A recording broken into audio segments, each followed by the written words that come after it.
Organoleptic testing of diaphoretics, American College of Healthcare Sciences, Carrie Turpin, Herb 303, Professor N. Welliver, September the 12th of 2022. So to begin with, for the organoleptic testing, I first sprayed off my work area. I have a Four Thieves vinegar that I use. I don't want to use any types of bleaches or anything with a chemical type smell. I have been known to sometimes use just peroxide, but I would prefer to use my herbal mixtures with my vinegars. It just works for me. I let the area then air out, especially when I'm doing these organoleptic testings, because it kind of gives a disinfectant to the air too. I think a little bit of a refreshing. Make sure you get your rag out of the way too, because if you leave your rag there, it's going to interfere with your organoleptic testing. And then while that area is kind of airing off, that's when I start up my electric kettle with some distilled water or some spring water, always bottled water basically, and getting up to temperature, because I don't always want to boil with all of these herbs, especially like today we're using spearmint, menthol, mentha spicata. So we don't want to boil it because of some of the constituents in it. Can evaporate out too fast. So while that water is getting ready, then I prepare all my stuff, look for my contraindications, make sure that I too am safe with trying all of the herbs that we're doing. Today we are going to be doing 4 plants that are in our diaphoretics. So, and you know, a tea is about a cup of water to about a teaspoon of herb. An infusion is a pint to an ounce of herb. For these purposes, I have these little 1 ounce cups that I use, and then I put about 1/8 of a teaspoon in there, just a pinch. I like to use the little tea bags that we got with our kids. We just want to heat seal them up, put them in there, heat seal them, close it up, put the water on there, and then cover them up to make sure we're not losing any of the volatile oils that we're wanting to keep in there. Now for today also, I only had 3 within my kit, but I had some sage going up in my garden, and that is organic sage that is there. So want to make sure that I doubled up on the amount of sage, which is Salvia officinalis, in my cup to account for the freshness of it. And I also want to make sure I have note on here for later purposes as well, that this is dried, or this is fresh sage as opposed to dried sage that I am doing this organoleptic testing on today. Obviously, I'm going to dry some now that I know that I'm behind. So let's get this show on the road. We are going to start with organic spearmint leaf with this mentha spicata. It can be used as a fluid extract, infusion, essential oil, or tincture. And again, never boil, and always cover the container to avoid destruction of the volatile oil. And this is all according to Doreen Peterson, which is where I got all of my information. So excess use in animals can show exacerbation of kidney and liver dysfunction. So if liver and kidney issues are present, use cautiously. The essential oil is very potent, so more than the recommended amount can cause gastrointestinal irritation and central nervous system depression. So it can kind of slow you down. So that tells me if somebody's on anything that is suppressing that central nervous system already, you probably want to stay away from the essential oil with that as well. Now, some reports have found problems with male reproduction, an increase in follicle stimulating hormone and luteinizing hormone, decrease the testosterone in rats, and developmental effects on sperm. So if there are fertility issues, especially with the male, I would avoid the spearmint, that is for sure. And also, you know, if it is just a male female, so I would want to watch out for that. And if this is a young married male that is your client, I would be cautious using the spearmint leaf. Not as much if it is an older gentleman, you know, somebody's had their life, you know, or even somebody that has had a vasectomy in order to stop any type of production. Now, whenever we go in here and we look at this spearmint, now it's listed as leaf, but I feel like these little harder pieces in there, so I don't know if maybe some stem got in there or if that is just the vein on the leaf. It is very enlightening and invigorating whenever you smell. And whenever I smell straight out of the package, it almost like brightens and lightens me up a little bit. It really opens up those senses and gets me a heightened awareness, so to say. Now let's see about whenever we... Now you can smell that kind of mintiness in there, and it's kind of like a light golden to an amber color. Kind of smell that herbalness to it as well. Oh, you can definitely taste the mint within the Menthus Baccata leaf tea. This, I think, would also be very good to help add other, you know, to help with bad flavors of other things. If a diaphoretic is needed, just as long as you watch, you know, how much you're using, especially staying away from the essential oil, or don't use the plant and the essential oil. Yeah, that's actually pretty tasty right there. Something else that I do that a lot of other people might not do is I like to have a cracker in between each one, kind of like wine, cleansing that palate. I am very sensitive to taste, especially since this vision loss, and I've really trained myself. So I try to wipe out what I can, even touching the, so I'm trying to keep the other hand empty, but even touching the fresh sage has affected some of that, the smell and stuff. So we're going to go in here into our organic thyme leaf, which is Thymus vulgaris. We can use it as a fluid extract, an infusion, essential oil, syrup, and tincture. Now, it is generally recognized as safe. The AHPA puts it in a safety class of 11B and an interactive class of A. Water extract has called inhibitory effects on several liver enzymes responsible for metabolism of pharmaceutical meds in vitro, which is the CYP3A4, CYP2C9, CYP2C19, and CYP2D6. So that tells me you definitely want to watch this with people with liver problems. So you want to avoid with anticoagulant therapies as well. And thyme does have an estrogen receptor binding activity, so it may inhibit effects of estrogen therapies. So you want to be careful if you're using this with somebody who is on an estrogen medication. Now, it is a light, almost sagey forest green. I need to use the other hand for that. I'm smelling that sage. I do smell like that depth like I do in sage, and I need to look this up, but I think it's probably thujone that I smell. That is that depth, that earthiness. I really should have looked that up, I guess, before I started this recording, but I'm definitely going to pay attention to that and check this out whenever I'm done and see if this is what this earthiness, I mean, it just feels very grounding to me. Now, it looks kind of like a golden amber as well. Real close to the same as the Menthus Baccata. And maybe just a little bit lighter. Just has almost a... You catch that camphor at the end, but more of that earthiness is what I smell.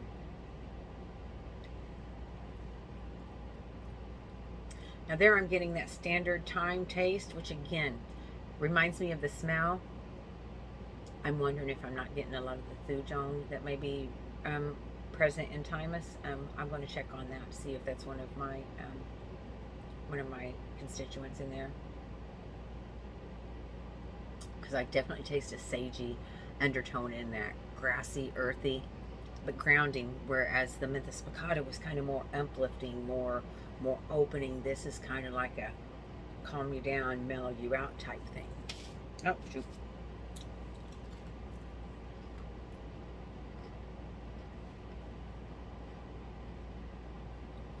Okay, and for my sage, I didn't get my paper out.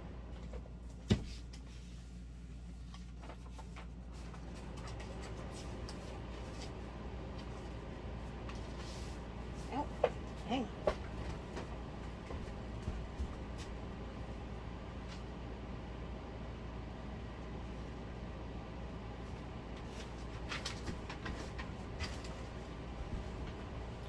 So sorry about that. Okay, so Salvia officinalis, sage, can be used as a fluid extract, infusion, essential oil, or tincture. It has been approved for food use in the USA, so it's safe for use in amounts that are commonly found in foods, is what it's considered. Sage, though, can dry up the milk supply, so let's make sure we're not giving this to a nursing mother or a pregnant mother, because we don't want to interfere with the production of her milk in those first, in that first of the ends of that pregnancy. We want to make sure that everything is going like it should, so the child can get all the antibodies, especially if the mother does choose to breastfeed. I can see this definitely be useful in weaning, though, if the patient's having a problem with that milk dry up. Now, for the essential oil, we use it no longer than 2 weeks continuously or above the recommended doses. Camphor and thujone are toxic in large doses and or moderate amounts over a time period, so they're cumulative. You want to make sure you remember that. And the essential oil can also be a mild skin irritant, so make sure if you're going to use this as something for somebody topical, when you get into the essential oil, that they do not have a reaction to it. I know the essential oil tends to give me headaches if I don't watch it, so I know that this plant to me can be very strong, but not so much the fresh. Now, obviously when it's going to be dried, it's going to be a little bit different, but we're working with what we've got here. So this looks to me, it's like, typical what we call a sagey green. When you rub it, you get off those earthy, grounding, a little bit grassy smell, and it has what I call, I don't know if those are little hairs, but I kind of like goosebumps on a plant, and I'm wondering if that's where these oils are coming from whenever we rub this. It's definitely veined in the back, so I'd imagine that even with the leaf that we may have some harder pieces, and usually I think sage kind of tends to deepen up as it is dried. Now when it comes to the tea itself, I like a light brown color. Now I do know that sage rinses do help with darker hair and seems to help cover up some gray. So I don't know if because it's a little bit thicker and a little bit more depth when we do that, more like a decoction, if that is why the difference in the color is, or maybe because I'm using it with the fresh. Definitely sagey, typical smell, earth tones, and again, I want to do some research and find out if this is thujone that I am smelling in the depths of all, of these, especially that thyme as well. Oh yeah, and I'm going to say that almost even reminds me of what I'm going to say Christmas, because it's kind of a piney taste. But definitely your Thanksgiving stuffing, that is what we have.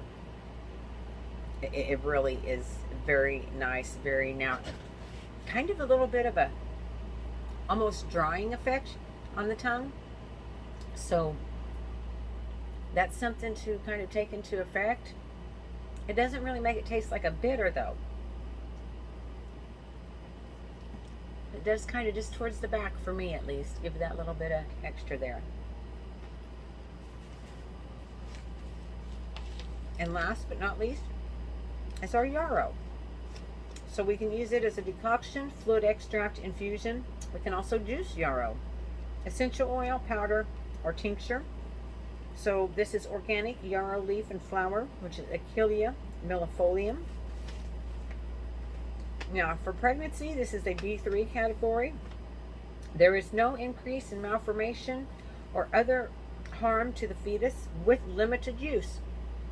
So I think that you just need to take care on whether or not you think yarrow is definitely necessary, if you're treating somebody that's pregnant, or if you can find an alternative. Now, the estrogenic activity, high doses in rats decreased birth weight. Avoid if you have allergies to the Astraceae family, which are daisies, daylilies, lettuce, sunflower, dandelion, wormwood, chamomile. There's many more than that. Those are just some examples. Essential oil contains camphor and thujone. Here we go again. I'm thinking that we have something in common here with diaphoretics and camphor and thujone. Okay, they have toxic rating 2. Rats found that it reduces glutathione levels, which increases the interaction with yarrow compounds like acetaminophen that use glutathione for detoxification. So when Doreen Peterson tells us about increase with yarrow compounds like acetaminophen, that makes me want to look into acetaminophen and see where its origins was. Is it come from yarrow? Now, this is kind of like a very light green, kind of again on a sagey side, but it's got some golden to it as well. Yeah, it said it's leaf and flower, but I feel some like stem type pieces, but I also know that flower kind of comes up and then it has all these other little pieces, so I wonder if this may be part of that that flower stalk that's in the middle of this all. I think that there's these little pods that I believe probably are the flowers. But yeah, so let's just get to tasting this and let's see what we come up with here. Again, we just have a nice little golden yellow color. I mean, again, a little bit deeper than the what the thyme was. Real close to the same as the spearmint. This is just kind of like a fresh aroma. But I think I can catch that earthiness underneath, which again, I think has got to be thujone. I don't know why. The voices in my head are just telling me this. But yes, that's very, very calming almost. And again, grounding. Does have a little bit more of a bitter taste than I was expecting. But it's not bad. It's almost kind of like a bitter floral. But it's that floral isn't major. It's an earthy floral, and I hope that makes sense. Very, very, very not as detectable when you smell, but yeah, when you taste, you get that little bit of bitter and just a touch of that drying. So yeah, kind of, the spearmint definitely could be used to flavor up some things. Thyme, sage, all of those. Yarrow, I mean, I think itself, if you didn't leave it going for too long, I think if you let it sit for too long, you may get too many bitters coming out of that though, and probably don't want to do that. So, I think that these can definitely have its purpose, and I wonder, because, thinking of myself, I'm having problems with night sweats, probably menopausal. So this yarrow leaf, I wonder, with its estrogenic activity, if it could be used in conjunction with another plant, because they're on the watch lists, and I hate using them so much. So I'm wondering if I can't come up with a combination that uses something with a different type of estrogen other than our normal ones known. Now, our references for this organoleptic testing are Peterson, Doreen, 2021, Herb 303, Materia Medica 2, 20th edition, Portland, Oregon, American College of Healthcare Sciences.